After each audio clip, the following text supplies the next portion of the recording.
अगन मास के यानी कि गुरुवार को माँ लक्ष्मी की पूजा, स्थापना और व्रत किया जाता है।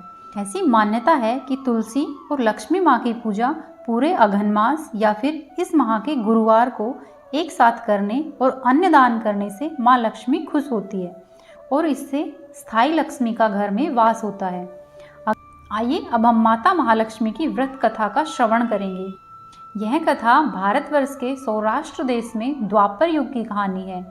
सौराष्ट्र में उस समय भद्रश्रवा नाम के राजा थे। वे बहुत ही पराक्रमी थे। 4 वेद, 6 शास्त्र, 18 पुराणों का उन्हें ज्ञान था। उनकी रानी का नाम सूरज चंद्रिका था। रानी दिखने में सुंदर और सुलक्षण, इसके साथ ही रानी पतिव्रता भी थी। उन दोनों को 7 पुत्र तथा उसके बाद 1 कन्या होने का वरदान मिला हुआ था। कन्या का नाम श्यामबाला था। एक बार महालक्ष्मी जी के मन में आया कि जाकर उस राजा के राजमहल में रहे। इससे राजा को दुगनी धन दौलत की प्राप्ति होगी और वह इस धन दौलत से अपनी प्रजा को सुख दे पाएगा। यदि गरीब के घर में रहे तो उसे धन दौलत प्राप्त होगा तो वह स्वार्थी की तरह केवल अपने ऊपर ही खर्च करेगा। यह सोचकर श्री महालक्ष्मी जी ने एक बूढ़ी ब्राह्मण महिला का रूप धारण किया। हाथ में लाठी लिए हुए लाठी के सहारे चलती हुई रानी के महल के द्वार तक पहुंची। यद्यपि माता ने बूढ़ी महिला का रूप धारण किया हुआ था, परंतु उनके चेहरे पर देवी का सा तेज था। उनको देखते ही एक दासी सामने आई और उसने माता का नाम, धाम, काम व धर्म पूछ ढाला।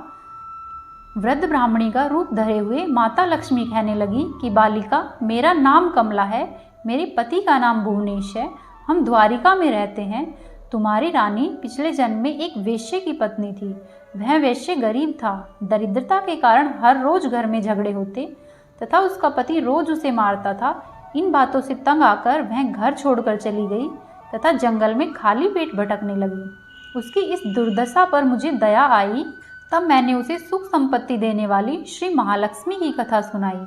मेरे कहने पर उसने श्री महालक्ष्मी का व्रत किया। श्री महालक्ष्मी प्रसन्न हुई तथा उसकी गरीबी दूर कर दी। उसका घर संसार दौलत संपत्ति से भर गया।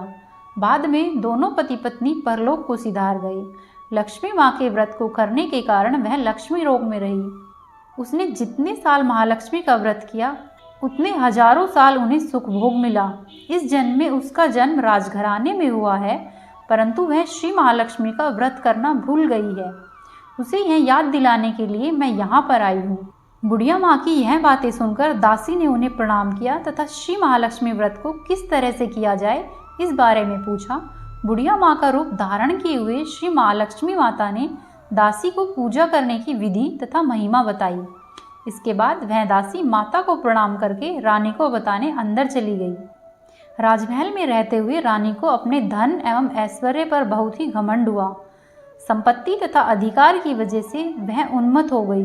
दासी द्वारा बताई गई बुढ़िया की बातें सुनकर वह आग बबूला होकर राजद्वार पर आकर बुढ़िया रूपी महालक्ष्मी पर बरस पड़ी। उसे यह मालूम नहीं था कि श्री महालक्ष्मी माता बुढ़िया का रूप धारण किए हुए द्वार तक आई है। परंतु रानी का इस कदर रूखा बर्ताव देखकर तथा अपना अनादर देखकर माता लक्ष्मी को वहाँ ठहरना सही नहीं लगा। माता लक्ष्मी राजमहल के द्वार से ही वापस चल पड़ी। जब माता महालक्ष्मी राजमहल के द्वार से वापस जा रही थी तब उन्हें राह में राजकुमारी श्यामबाला मिली। उन्होंने श्यामबाला को सारी बातें बताई। श्यामबाला ने अपनी ओर से श्री माता महालक्ष्मी से क्षमा मांगी और माता को उस पर दया आई। माता ने श्यामबाला को श्री महालक्ष्मी व्रत के बारे में बताया। उस दिन अहगन माह का पहला गुरुवार था। श्यामबाला ने पूरी श्रद्धा के साथ माता का व्रत रखा। फलस्वरूप राजा सिद्धेश्वर के सुपुत्र मालधर से उसका विवाह हुआ। वह धन दौलत ऐश्वर्य वैभव से मालामाल हो गई। पति के साथ ससुराल में आनंद से रहने लगी। इधर श्री महालक्ष्मी का रानी पर प्रकोप हुआ। फलस्वरूप राजा भद्रश्रवा का राज्य एवं राज कारोबार नष्ट हो गया। यहाँ तक कि खाने के लाले पड़ गए। ऐसी हालत में एक दिन रानी ने राजा से निवेदन किया, हमारा दामाद इतना बड़ा राजा है, धनवान है, ऐश्वर्यशाली है, क्यों न हम उसके पास जाए और उसे अपना हाल बताए, वह जरूर हमारी मदद करेगा। इस बात पर राजा भद्रश्रवा दामाद के पास जाने के लिए तैयार हो गए। उनके राज्य में पहुंचकर एक तालाब के किनारे पर थोड़ी देर विश्राम करने के लिए ठहर गए। तालाब से पानी लेने जाते समय दासियों ने उन्हें देखा। उन्होंने विनम्रता से उनकी पूछताछ की। जब उन्हें यह मालूम चला कि वे रानी शांबाला के पिता है तो वे दौड़ते हुए रानी शांबाला के पास गए। वह उन्हें सारी बात बताई। रानी ने दासी के हाथ राज परिधान भेजकर बड़े ठाट बाट से उनका स्वागत किया, अपने महल में लेकर आए एवं जब वे लौटने लगे तो उन्हें सोने की मोहरों से भरा हुआ घड़ा दिया। राजा भद्रश्रवा जब वापस लौटे तो उन्हें देखकर रानी सूरजचंद्रिका खुश हो गई। उन्होंने सोने की मोहरों से भरे घड़े का मुंह खोल दिया, पर यह क्या, घड़े में धन के बदले कोयले निकले। यह सब माता श्री महालक्ष्मी के प्रकोप से हुआ है। इस प्रकार दुर्दशा में और काफ़ी दिन बीत गए। इस बार रानी स्वयं अपनी पुत्री के पास गई। जिस दिन रानी अपनी पुत्री के घर गई वह दिन अघन माह का अंतिम गुरुवार था। शांबाला ने श्री महालक्ष्मी का व्रत किया, पूजा की एवं अपनी माता से भी व्रत करवाया। इसके बाद रानी अपने घर को आ गई। श्री महालक्ष्मी का व्रत करने पर उसे फिर से अपना राजपाट, धन दौलत एवं ऐश्वर्य प्राप्त हो गया। वह फिर से सुख समृद्धि युक्त जीवन जीने लगी। कुछ दिनों बाद राजकन्या शांबाला अपने पिता के घर आई। उसे अपने घर देखकर सूरजचंद्रिका रानी को पुरानी बातें याद आ गई। यह कि शांबाला ने अपने पिता को कोयले से भरा हुआ घड़ा दिया था और जब मैं इसके घर गई तो इसने मुझे कुछ भी नहीं दिया था। इसी कारण शांबाला को पिता के घर पर कोई आदर सत्कार नहीं मिला, बल्कि वहाँ पर उसका अनादर हुआ।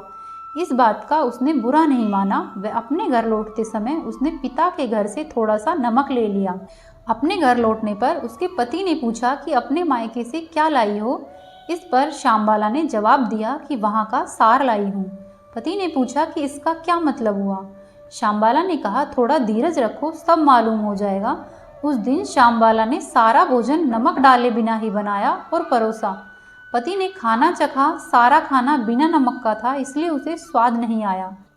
फिर शांबाला ने थाली में नमक डाला, इससे सारा भोजन स्वादिष्ट लगने लगा। तब शांबाला ने पति से कहा कि यही है वह मायके से लाया हुआ सार। पति को उसकी बातें सही लगी। फिर वह दोनों हंसी मजाक करते हुए भोजन करने लगे। ऐसा कहा गया है कि जो भी कोई श्रद्धा भाव से श्री महालक्ष्मी जी की पूजा करेगा उसे माता की कृपा अवश्य ही प्राप्त होगी। सुख संपत्ति एवं शांति प्राप्त होगी, सभी मनोकामनाएं पूरी होगी। परंतु यह सब प्राप्त होने पर माता की पूजा को भूलना नहीं चाहिए। इसीलिए गुरुवार को व्रत का पाठ कर कथा अवश्य ही सुननी चाहिए। इससे भक्तों की सभी मनोकामनाएं पूरी होती है एवं उनके घर में माता महालक्ष्मी का स्थायी वास होता है। यदि आपको आज की हमारी जानकारी अच्छी लगी तो हमारी वीडियो को लाइक करें, चैनल को सब्सक्राइब करें और ज़्यादा से ज़्यादा शेयर करें।